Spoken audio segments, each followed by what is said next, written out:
bahlile zinkankile uthi zingibamba zingicindezela zenza konke uthi zibuza igama elilodwa kimi uthi mntanami sakuseNazaretha uthi wenziwa yini ukuthi uzitshele esontweni uthi ngisho kuhlabelela uhlabelelwe uyithulela uvala umlomo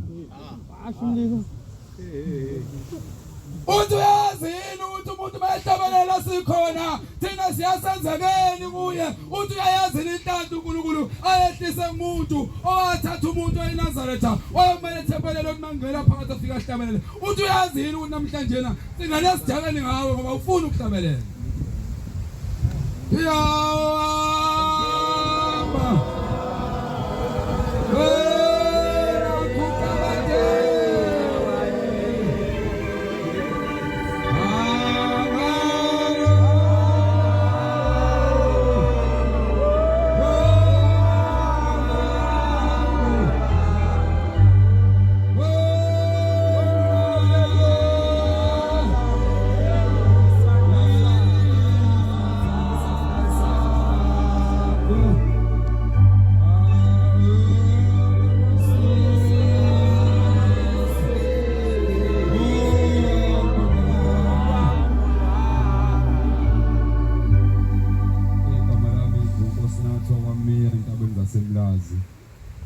Ngokwenabashi ngisebenza uTheku South Sub-region office kaStali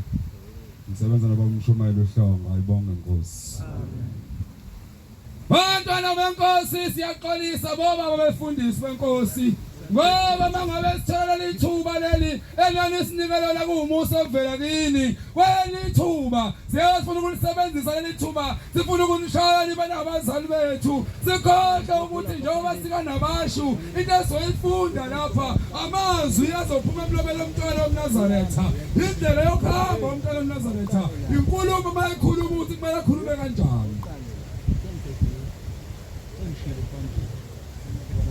abanye abantwana beNazaretha lapha kunabashi bafowethu banenkinga lokuthi lapha phuma khona kuma-region abo nakuma-sub-region imfundiso yakhona hayi ukuthi ayikho kodwa bayibalekela bayifuna ukuyilalela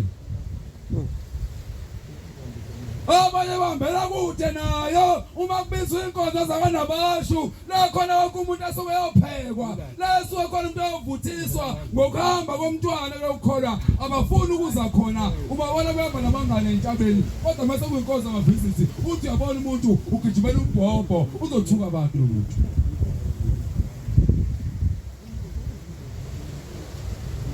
lapha nakithi amlazi wahamba omunye umama emhlabeni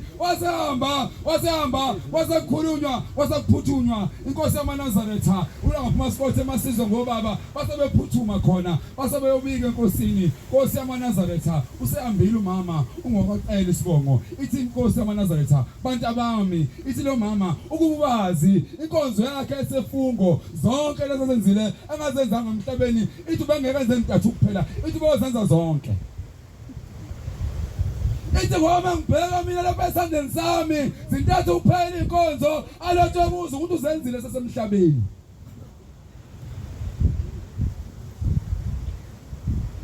wazamba ubaba walansizwe yenye wazamba emhlabeni akakholwa kodwa umntwana uyakholwa bafowethu kodwa kunenkinga bantwana benkosi ngoba lemizi obaba bethu abangakholwa obaba nabazali bethu abangakholwa sicela isibindi sokuthi sime ngendaba kaShembe ngoba abanye bethu laba abantwana abanganabashu bagcina bephela amandla okusebenza bagcina bephela amandla umuntu okusonta ngoba abazali bakhe uma njalo efika nalento kaShembe eNazaretha bayamgxeka bathi akusiyo into efanele ifike kulomuzi kababa lo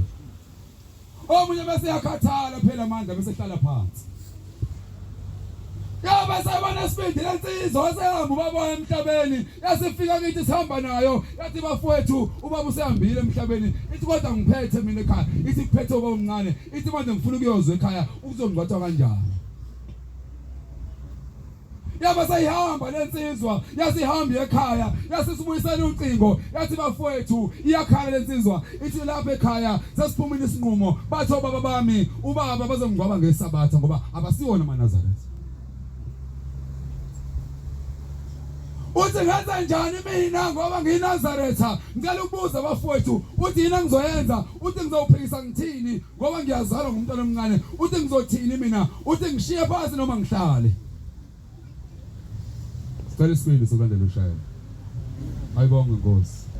Uthi ngihlala noma ngihambe bafowethu sathi thina cha yenza lokho ukufikelayo kodwa ungakhoda ukuthi iNazaretha alingwabi ngesabatha. Wasakhala lo mfowethu waseyawisa mncane yaqolisa wasebaba wakho omncane wasephuthume eguqa khona wasibaba omncane nginenkinga lapha angikwazi ukungqoba ngesabatha ngoba ngiyiNazaretha ngicela ukubuza ngenze njani wathi wamncane lensizwa lalela mntanami siyakuzala thina angeke sizwe ngawe la ekhaya lenkolo eNazaretha anizigibeze emakhanda ethu khuluma esimini abangcwele wathi anizigibeze emakhanda ethu wathi noma ikhona wathi kodwa ingaphezulu kwethu siyakuzala thina ngakusitshela yasikhala insizwa Nasifika usuku lomlindelo baba wakhe base bahlala lapha endlini yasizivala endlini lensizwa ikhala asefika ubaba wakhe balinda bendela isabatha ngoba mfihle lafika usuku lomngcwabo ngesabatha wathi hayi mina ngizohlala kwanyindlu wathi angizuya lapha la ngingotha khona wathi ngoba mina ngiyiNazaretha ngizohlala lapha ngiyivalele endlini baze bangcwabe baqede bese ngiyaphuma base bengcwaba nangempela base bamiza abakwabo anqaba ngafuna ukuphuma endlini wobuya lamuva udade wabo wathi uyakhala endlini akafuni ukuphuma wasathi usemncane mnyeke mshiye kanjalo wayesehlala bangcwele ngoba baqede makuphela ngoba wasevuka ekseni wasehamba eyisebenza lensizwa lapha ihlala lapha ezamani isebenza la khona eJacobs yasivuka ngomsombuluko iphindele emsebenzini uma ifika lapho la isebenza khona uma ifika mayingena esangweni uyabiza umlungu wayephethe utlalela mntaka uSibanibani uthi namhlanje ngizokutshela ukuthi umsebenzi uphelele engazanga lutho Ngenzeni wathi umlungu mawukhona imali engikweleta yona ngitshele ngizoyikhipha le mali ngikunikeze yona ngoba ngifuna ukuthi ukhonde ekweleta yona kodwa wena umsebenzi uphelele namhlanje Yasayikhala lensizwa yasixakeka yasijikela emva kwetoilet yasikhala kakhulu yasifonela ekhaya yasibika abazi abantu bakwabo ngoba akekho iNazaretha yona yodwa Nozomtsabisa akekho lapha ekhaya bonke babuka umfana ongahloniphi umfana ofika lenkolo yabantu abangahloniphi abafuna ukuphatha njalo wabe sebuyele emuva wasehlabe ugogo wakhe mase buyele ekhaya esekwakhona imali zakhe wasehlabe ugogo wakhe wasehlala insukwana nawo ugogo wakhe laphela iviki lokuqala wesibili wahamba emhlabeni Mayamba ugogo lensizwa emhlabeni yasibuya kithi sigijima imthandazo yokulala nayo sihamba njalo uma kushaya usikisi sigijima imizi yabantu Yabe sesifikela bangcwele yathi usehambile ugogo angazi ngizokwenza njani ithi ngoba ngiyazi kulwamuzi uthi izinto noma zonakala ziyaphambili uma ke ngahamba ngakhona uzothi ungqothwa ngesabatha wasehamba bangcwele Nangempela balibeka usuku lwesabatha wathi bafowethu lalelani lenzekile iphutha kwaba kanye kwesibili ngelisenzeka uthi mina ngoba ngakhetha ushembe uthi angisayi lapho uthi bomngcwaba ngingekho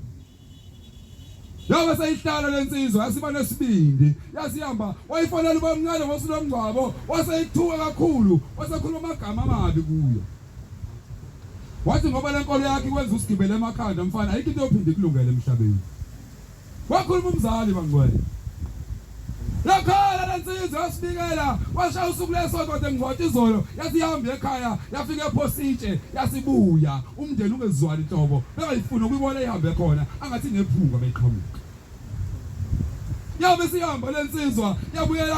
khona lapha eThekwini ezamane ehlala khona ithema ilele ebusuku umsombuluko wayesabuya ugogo wayo kuyo wasilalela mntanami wasilalela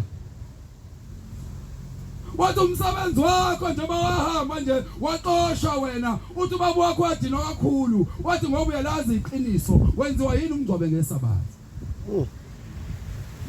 Wathi ndazayenza ufuna ukuhluphekisa emhlabeni waphinde ube nanto enhle wathi ufuna ukuphuca yonke into onayo wasekuphucela umsebenzi wakho uthi mntanami ngizobonga kuwe uthi ungcwabanga ngesabatha uthi ngesonto mawuvuka uzophositshe uthitshe lakho lingikhayisela indlela yami uthi ngambona ushembe kwelizayo uthi ngoba bengeke ngize ngiyibona le ndlela uma uthi ungcwabe ngesabatha ushabantu abangakhona lezi zimandeni ongakholwa abangcwele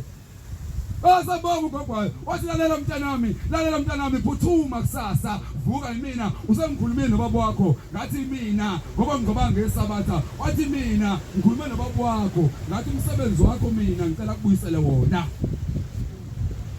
Ayibonga Nkosi. Kathemba lensizwa mayiqhamuka umlungu uthi babhaka ufike wakhuluma ilutho umesangweni uvala umlomo wakho uzophuma lo mlungu eze kuwena yalo waxoxa. Yazi phuthuma lensizwa yami esangweni oqhamuka lo mlungu wayo wafika wathi mntanami kade ngakulinda uphuma phi kanti sikufuna singakutholi usho kodwa abanalo icingo lakho bengamfonini. Nkosi musanizwe.